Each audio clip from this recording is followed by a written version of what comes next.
அவனை கேஜிஎஃப் அனுப்புனது கருடனை கொல்றதுக்கு.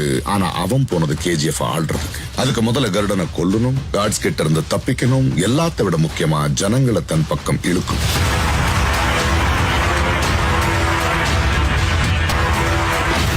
அங்க இந்த 3 கைதிகள்ல ஒருத்தனா வந்து எல்லாருக்கும் முன்னாடி கருடனை கொன்னா. வானரம் காட்ஸ் துப்பாக்கியை பிடிச்சு நின்னப்போ அது வரைக்கும் தலை தூக்க பயந்துட்டு இருந்த ஜனங்க ராக்கி மேல நிக்கிறத பார்த்ததும் காட்ஸ்ங்க தலைகளை மிதிச்சு முன்னேறினாங்க. மக்கள் ராக்கிய சுல்தானா ஏத்துக்கிட்டாங்க. நீங்க சொன்ன மாதிரி ஒரு கேங்ஸ்டர் இல்ல சார், ஒத்தையா வந்து புகுந்து அடிச்ச